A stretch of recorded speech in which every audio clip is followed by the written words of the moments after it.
Welcome to the Nottingham Business School Business Leaders Podcast, where business leaders tell their stories and share their insights. All of our guests have a personal connection with Nottingham Business School, so listen, learn, enjoy and share.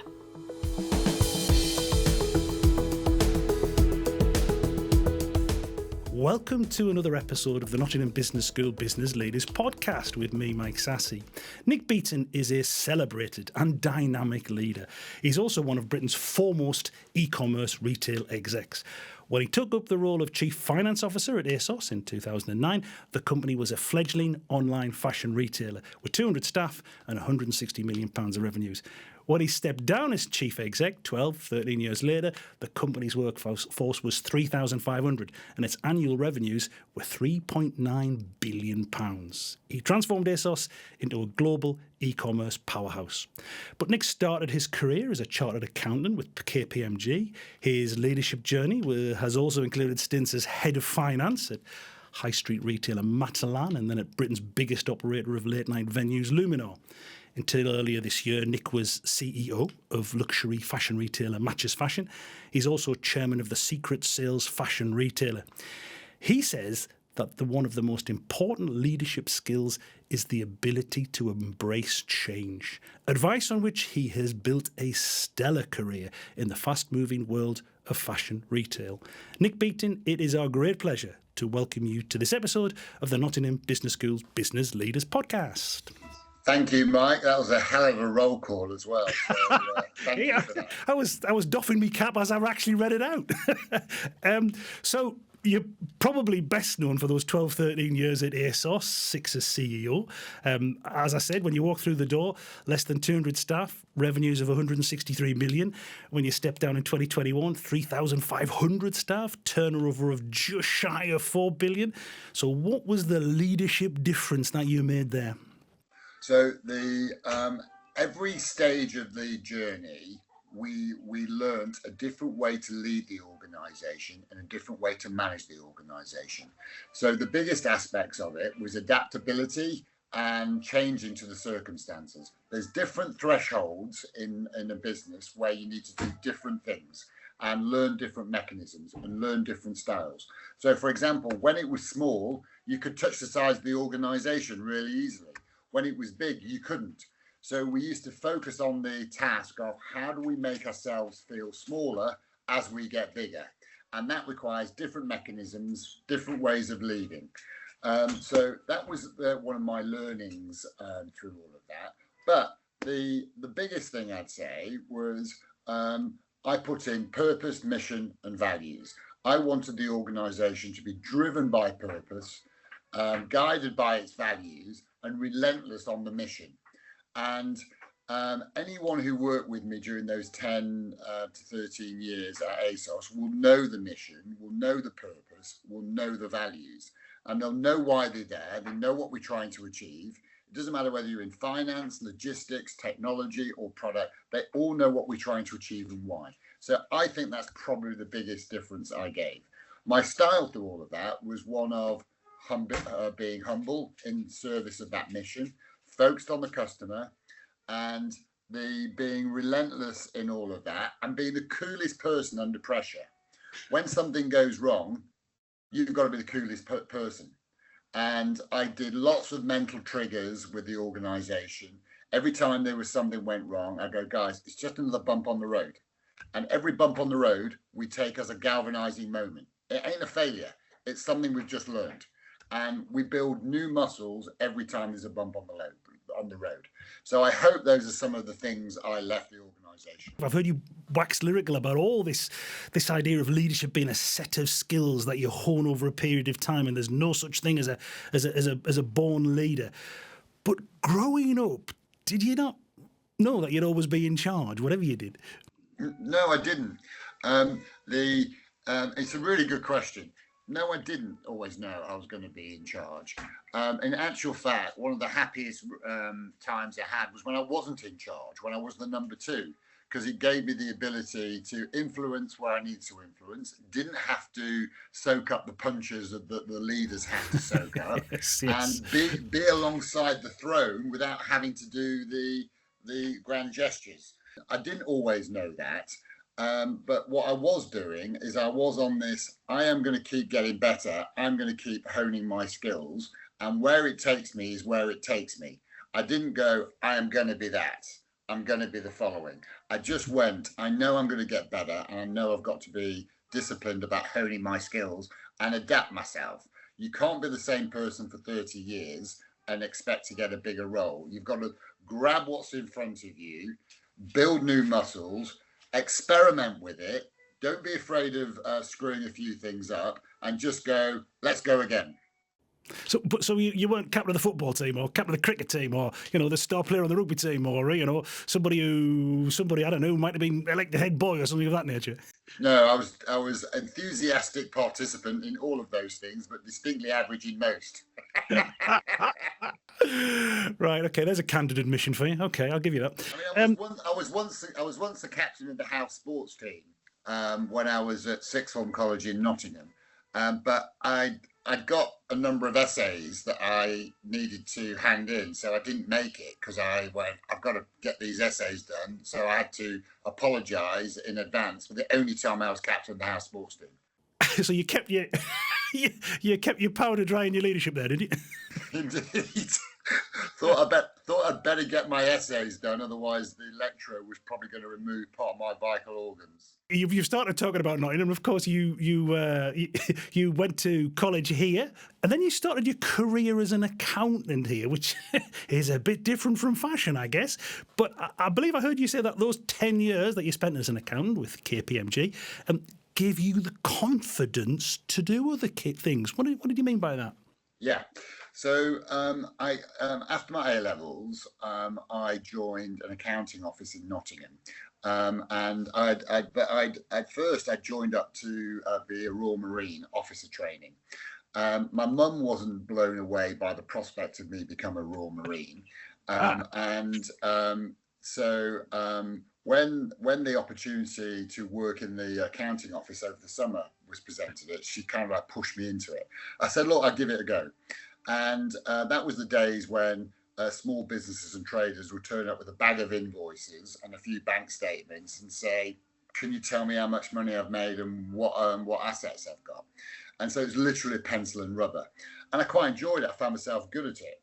I looked around at all the people I was working with who were, and I was doing the same job as those, but they had good degrees from good universities, better A levels than me. And I hadn't done that. And I went, well, maybe I could do this, and maybe the only difference is they've actually knuckled down, got their act together, and applied themselves when I hadn't. So I went, I'm going to do that. So I then went and did 2 new A levels at night, did accounting and economics. I then got taken on by KPMG, and passing my chartered accounting exams was something that's given me the confidence to know I've got the mental discipline, I've got the aptitude, I've got the ability to dig in when necessary. And that's always given me confidence to go, there's very few things that will come to me that actually I can't therefore figure out. If I go back to my mental discipline that was taught through the education process, through the experience of chartered accountancy, and if I get out of the way of my brain, I can figure it out.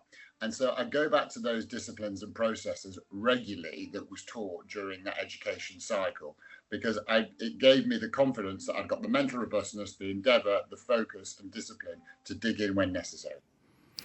A lot of very successful leaders seem to have started out as accountants. Did you realise that? Was that a conscious decision to go accountancy, or might have been anything else? Just that's what popped up first. No, well, I was going to join Royal Marines, so choosing accountancy after Royal Marines couldn't be polar opposite. I never knew I wanted to be an accountant, and when I was doing it, I loved what it was giving me. I loved the exposure, I loved the focus, I loved the education, I loved the experience. But I never thought I am now going to finish my days as a chartered accountant. What I thought was I am now going to use what I have learnt to actually go and do something way more interesting. I was fascinated by business. I was fascinated by how figuring what customers do, figuring out how to get the best out of people. And I'm going to take this skill in my locker and try and take it elsewhere and build new muscles as I go. Yeah, that's been a theme, hasn't it? You've said that throughout your key, you've said you like experimenting. That that idea of embracing change. So how does a leader know which changes to embrace and which ones to ignore? Right. So you can start off and go. If you experiment, you find the right answer. Very few things are preordained. If you work in consumer and fashion and retail, you don't know what, with technology, you don't know what's going to excite the customer. So you have to try something. It's a bit like when they invented text messages for mobile phones. They were designed for network messages. They've never thought for a minute that people will interact through text message. But then they found it worked. So they followed it. So experimenting on something and then going, right, let's follow it. And if it works, keep on going. If it doesn't, go again. Right. So one of the values we embodied at ASOS was never be afraid to turn left when others turn right. Because if you turn left, you'll find something interesting. And if it doesn't work, you go again. So it was kind of like the experimentation is one of the aspects of entrepreneurship. And it's one of the aspects of building great businesses and building great muscles. So it wasn't a natural skill when you come out of chartered accountancy. So it was a muscle I learned and pushed. Now I have guide rails about it. And I found as businesses got bigger, they got less experimentation and therefore less entrepreneurial. So I was like, how do I keep putting entrepreneurialism into the organization at whatever scale? And I borrowed other mechanisms and other mental triggers. So there's one from Jeff Bezos of Amazon who goes, if it's a one-way door, sweat the detail and really think about it. If it's a two-way door, get it done and see what happens and sweat the outcome. And when you break down business decisions like that, you will find many of them are actually two-way doors. So you can try it. If it doesn't work, no damage done. But organizations get scared of experimentation and getting that done. And the other bit is you've got to realize as a leader, the best ideas don't come from the boardroom. The best ideas come from your team and your customers, and sometimes by watching what your competitors do. So you've got to set your antennae to pick up the best ideas. And sitting in the boardroom going through PowerPoint presentations ain't where that's going to happen. So you then go, if that's where the best ideas are, and that's how I'm going to get the best way of building my business, then you set your leadership style to encourage and enable and focus on it. And then people follow you. One of the things that drops out of that for me is you must have to recognise failure fast and get out before you end up going down a rabbit hole. Yeah, you do. So if it's a two-way door, and let's say you brought me an idea, Mike, and I'll go, I'm not sure about that, Mike. And you go, look, Nick, if it doesn't work, we can get out of it without betting the farm, and it's therefore a two-way door. I'll go, okay, Mike, get it done. I would then sweat the data with you. And so I go, give me the outcomes you're looking for. Let's then sweat the data. Let's not sweat the business case because we just don't know. And sometimes you just don't know. So let's see what the change does, sweat the outcome. And if it doesn't work, Mike, we pivot. If it does work, we go again and you're right. Okay, so if that two-way door is the ability to get out. Yeah, and that's the mechanism where you sweat the data. And you have to be, and to your question, you have to be, I don't use the word failure. Yes, absolutely. Because that sets judgment. There's no judgment on experimentation. I should applaud you for giving something a go and having the bottle to go, I want to try this. And so I reward that behavior, and therefore it's not failure. It's right. That's not worked out, Mike. What did we learn from it? Well, we've learned this, and this. Okay, that's cool. We take that forward. How do we pivot what you've done? Moving on, I've read a lot of the stuff that you've written, because you're very thoughtful about your leadership, if you know what I'm saying. So you've written a lot. You're very generous with putting it out there as well. So I read a lot of it online. So this is something you focused on, but it's a very wide question to ask an online retailer. What did lockdown teach you about leadership? So I'll tell you a little bit of story about lockdown. And it was a time of national crisis, national pandemic, and we lost lives earlier, and so all of that backdrop is acknowledged and was regrettable. However, in ASOS, I absolutely loved the things we were able to do during lockdown. It took away the shackles. It took away and it went right back to the entrepreneurial approach of getting stuff done. And the pandemic originally was a Chinese problem, and we then thought it was a supply problem, and then it became a demand problem. And none of us expected it to be a demand problem. And then it became a social problem. And then it became many other problems on the back of that. So during the course of between January and March, I made a few phone calls to our Chinese suppliers. And there was absolute panic and terror in their articulation to me.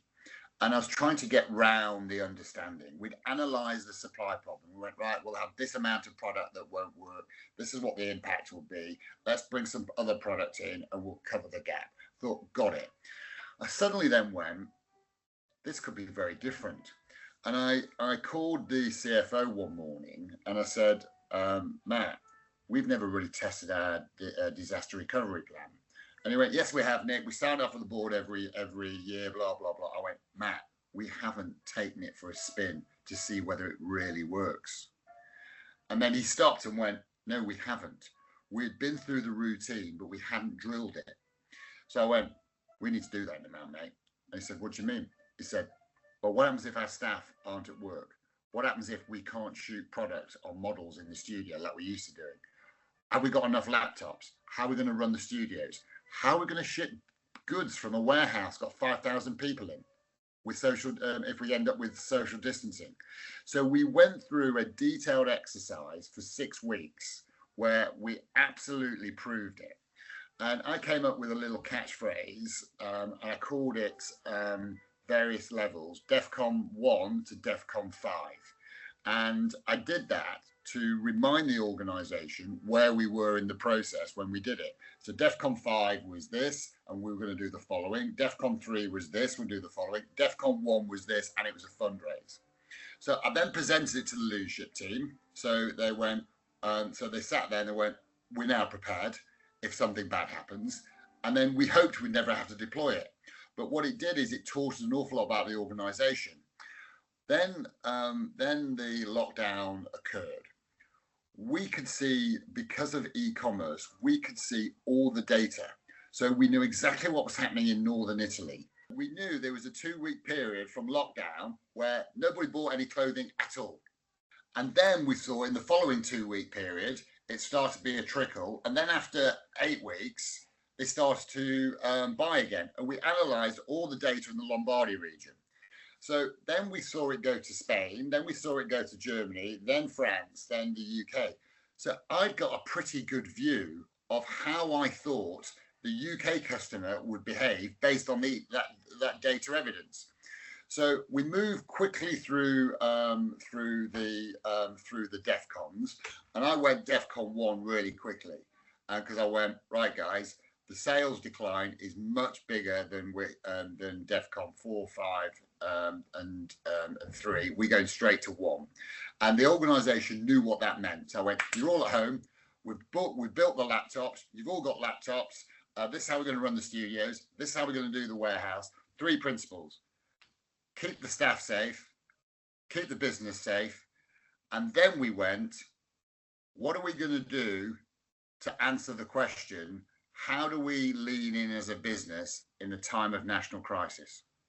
So those three principles guided what we did, and we got a load of things done, and we addressed all of those and I was proud of the way the organization pivoted. But also I was like fortunate and thankful that I'd made a couple of phone calls, and I suddenly made me realize that we need to do something far better than just having a prepared plan that was signed off of the audit committee every year. We needed to practice under that pressure. And then when the deployment of that plan came that we never wanted to do, we were quick through it. And sometimes agility in an organization to respond quickly and pivot quickly makes the difference. Did you have as a company, did you have a good lockdown? Yeah, we did. And all e-commerce had a super boost during lockdown. So in terms of sales, it was great. In terms of impact on staff, don't know. And we did lots of things to keep our people safe, mentally safe. So we did check-ins 3 times when they're in the homes, 3 times a week. I would dial in randomly to staff team meetings, as would the exec members. We'd have a DJ play on Teams on a Friday afternoon, so you could just dial in and listen to the DJ play while you were doing whatever you were doing. We had all hands briefings 3 times a week over Teams, so every member of the staff still felt connected, still felt informed, knew what they were part of, knew what we were doing and why we were doing it. So we worked really hard on all those things, Mike. Do you think business leaders are more compassionate post-lockdown? So I don't know the answer to that. What I will tell you is the best leaders talk about focus on teams, focus on customer, and building culture to win. They don't talk about the execution of strategies, which is a given. They talk about those 3 things first. And when you hear them talk about those 3 things first, it also shows their empathy, their EQ, their understanding of people and customers, and how you actually make organizations tick and work. So I think the best leaders do that already. And so I would hope more people would go there, but more and more that you see the best leaders succeed in their organization, talking about those things should influence other people. You're a big advocate of business and leaders being guided by a set of values. I mean, when you were at ASOS, you told staff that you wanted to chase the value, not the margin. You also talked about fashion with integrity. So why are values so important for business leaders? It guides what you do and why you do it. I'm an unashamedly admirer of a capitalist approach, but I also think it needs a conscious approach to deployment of that capital, which is why I go, purpose drives our profit. Profit doesn't drive our purpose. And if you follow your purpose and you execute the things you need to do well, which is a given, it's not a differentiator, it's a given, and you should work on execution too, you will get the business that you want and the profit and the rewards will follow. So purpose drives profit, not the other way around. And when you do that, people, the teams follow you, you galvanize action, you galvanize people to follow because they understand why they're here and where they fit into it. And if you talk confidently about it to customers, customers tend to buy why you do something as well as what you do something. And in fashion, people don't need more clothes, but they'll buy more fashion when they understand the why. Right, go on, expand on that last line. Right, so a black t-shirt is a black t-shirt, but if you build a purpose and an understanding behind the brand, you are part of something. You are choosing as a customer to spend your money with a brand that stands for something that you stand for, that does something that identifies with you, that actually you share your money, time, and effort with the brand that sits with you, rather than just going, "That's a black t-shirt." Okay, so does that drive for values, for authenticity, for transparency, compassion, as I threw in there? Does that drive go across whatever you're doing, or is it one of those things that you have to sort of look at who you're leading, look at what you're leading, look at what you're trying to run as a business person, and say how much of that is going to fit?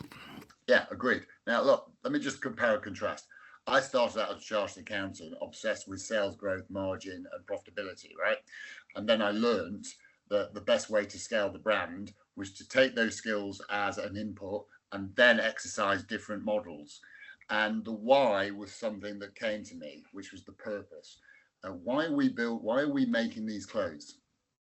We're not just making these clothes because people want more of them. We're making these clothes because we're expressing ourselves, and people wear our garments because they want to express themselves in a particular way. So that's where the brand became important.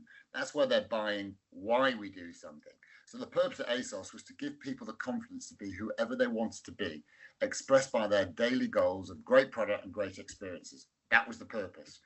And whether you were in technology, supply chain, finance, or product, that is why you came to work, to deliver on that purpose.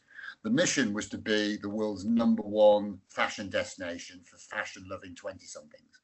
And let's hope we never got to that mission, because it's restless. It's forever mission. It's like the nirvana state that we won't get there, but it just keeps on pulling us through. And the journey there is what the excitement is. And the values that guided our behavior was be authentic, be brave, be creative, be disciplined about what you do. So purpose-driven, mission-led, guided by values. When you get those right and they're transparent in the organization and you set that high bar, you as the leader have to adopt it. Otherwise, the organization calls you out as full of shit. And if you follow it and you believe it and you stand in it and you live up to it, they follow. And customers want to be part of a brand that has something that they also believe in. One of the attributes that you just chucked in there was bravery. And so you've also said that, it's a key quality that you look for in staff and leaders should always aspire to. So on reflection, one of your recent roles was to be CEO at Matches Fashion, a company which went into administration in March. So do you reflect on that and think, how brave was that decision for you to take on that role? Well, it was totally following my values, right? And so my logical brain knew the upside and the downside were equally weighted. And I got persuaded into it. And then I went, this is a British brand founded by 2 British entrepreneurs. It's largely e-commerce. And I want to fix this because this is worth saving, because it means something. It stands for something. There was a lot of things we needed to fix that had drifted and had moved away from the original founders. But British-led founders, to e-commerce, I went, I can fix this. And so I went, let's go. And so I was gutted when I wasn't able to complete that mission. I was gutted for the people that followed me. I was gutted for the brands that believed in the mission and stayed with us. And I was gutted for all the customers that got let down. But unfortunately, you also need capital to execute a turnaround. It had been loss-making for 5 years, and I was promised a level of capital, and then the funders changed their mind. They're right, and it gave me very little choices but to sell it quick. It ended up in the hands of Frasers and Mike Ashley, and Mike Ashley did what Mike Ashley did, which didn't need to happen in my view. We were making great progress. We'd halved the losses in year 1, and we got a number of initiatives that I was in there 14 months before we had to sell it. And in the next 2 years, we'd have turned it around. No question. We assembled a great team. We got a great plan. We had a great strategy. We're breathing new life into the organization, and we were starting to move. I think I'd better just go back to the start of that. I didn't quite explain that Matches Fashion was a luxury brand which you were originally brought into, which was having problems, and which you were brought into to save, and it didn't quite work out as you've gone through. I mean, do you reflect on that? And would you have done anything differently now? Reflection takes a period of time, Mike. And so I can tell you quite honestly, when it did go into administration, I was like, why on earth did you do that, Nick? and why. You mean join in the first place? Yeah. But now I've settled a bit with it. I went, well, I know exactly why I did it. It's exactly the reasons I've just told you. I knew that the upsides and downsides were evenly balanced. I fancied the odds to skew it in our favour. And I was doing something that I believed in. It became a mission I wanted to achieve. And it's exactly what my approach is. And so I don't regret any of it. And I regret I didn't get a better outcome, but I don't regret taking it on in the first place. So, as you've just shown, I think you're a very open, candid communicator, lots of public speaking, lots of, as I say, very generous pieces online. You're invariably popular with your staff. Do successful leaders have to be great communicators? Yes, they do. They do. Because if you're going to lead, you have to realize you're not a leader without followers. And if you lead with a control bias, you become the spider at the center of the web, and you become the slowest cog in the wheel. When you realize that actually you can scale a business through influence as well as control, and influence is infinite where control is finite, then you, to dispense influence, needs communication. Now, communication doesn't have to be an extrovert approach to it. It's a muscle you can learn. You can be a quiet leader, but have to have clear communication. And the reason for that is, as the leader, you are ultimately accountable and ultimately responsible for enabling things to happen in the organization that probably are by people somewhere in a till point, somewhere in a customer care center, somewhere in a warehouse, where you can't directly control, but you can directly influence. So that communication needs to be clear, precise, consistent, uplifting, motivating. So everybody can identify with why they're there, what they're doing, how they're doing it, where the mission is. So communication is really important. But communication is one of those muscles that few of us are born with, but you can build. And you don't have to be, you can be an introvert with a strong communication gene. You can be an extrovert with a terrible communication gene. But communicating your mission, purpose, strategy, plans become really important. And it's one of those things that you should build as a leader. And one, you've got to get on your feet every now and then. Two, you've got to show up in the organization. Three, you've got to communicate to investors to follow you. Four, you've got to communicate to brands to join you. And you've got to galvanize the people under your responsibility to go forth and charge. So you have to be a good communicator. Yeah, communication is so much more than just being an extrovert. Completely get that. Okay, so looking back on your leadership, dead simple, what's the achievement you're most proud of, and what do you look back on and think, Lord Almighty, I really could have done that better? The biggest failures I've made around people, and not getting the right people and dealing with the all the time, and dealing with the bad choices soon enough. And I'll put that and so that's normally what I'd say. In terms of, one of the best moments are when you realize the impact you've had on people and you were unaware of it. So, story of about 3 weeks ago. I was at the train station with my family getting a ticket to go to London to, don't know where can't remember where we were going. And some guy came up and we were fiddling around with the train tickets, my wife was. Some guy came up, helped my wife, turned around, said hello to me, and said to my wife and kids, I used to work for your dad. He was a great boss. Really happy to help. Oh, hey, how does that make you feel? That's better than anything else you get. Yeah. Did you remember him? I didn't. Well, 3,500 staff, I guess. I guess that's often difficult, is it? And then, so that's happened quite a few times, and those are the things when you realise you've done something worthwhile. And leadership's not always a popularity contest. Not all the staff are never going to go, I loved him, and I never aspired to that. Early in your career, you do. Later on, you realise you can't be ultimately popular for everything you do. And it's not about popularity, but it is about respect, and it is about giving a bit about humanity, where even if you brought me something, Mike, that I disagreed with, I'd tell you why. And you might be cross that I haven't done it, and you might go, bloody hell, Nick's missing something. But at least I've told you why I didn't, or why I disagreed. And so that should be the bar where you go, okay, I respect his decision, I disagree with it. And that happens. And that happens every day. And that should be healthy, where you have a debate, you're not going to agree with everybody, and neither should you. And neither should you try and be popular with everyone, because it's impossible. But at least you set a bar of, they should respect why you've done it and the time you've taken to explain it. Right. So I wonder whether you've just this second answered this final question, that idea of offering respect to everyone. But here we go. So hugely successful business leader, great career so far, obviously. So what advice might you give the current and future leaders here at the Nottingham Business School?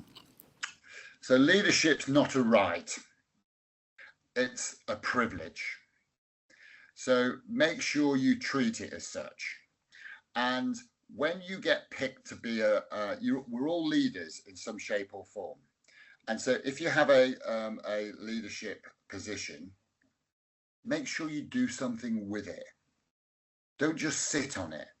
Do something with it, and influence your organization, influence the place that you work, influence the place that you inhabit, because everybody, when you use your voice, use your influence, can make a change, and all those changes. So use it.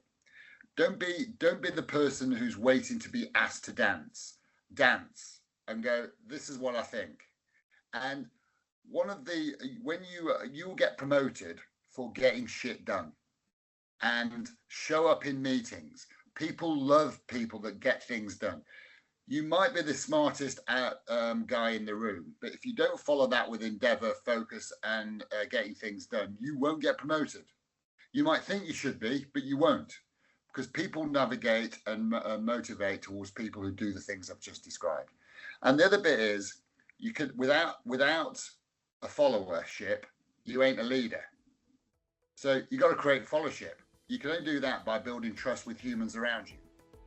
And you build mechanisms to enable, and you'll learn your own mechanisms. But you can't be a leader without a follower. And when you get that chance to use influence, make sure you do. God, that's all so true. Get your hands dirty. Completely get that. Nick Beighton, it has been our fantastic pleasure to have you here with us on the Nottingham Business School Business Leaders podcast. Thanks very, very much for taking time to join us. My pleasure, Mike. Love to speak to you. If you enjoy the NBS Business Leaders podcast with Nick Beighton, why not listen to previous episodes with the MD of international print tech giant Xerox in Britain and Ireland, Darren Cassidy, the City of London banker Dr. Heather Melville OBE, or the MD of global financial services company Experian in Britain and Ireland, Jose Luis Rossi. This episode of the Nottingham Business School Business Leaders podcast was produced and edited by Russell Bingley and presented by Mike Sassi.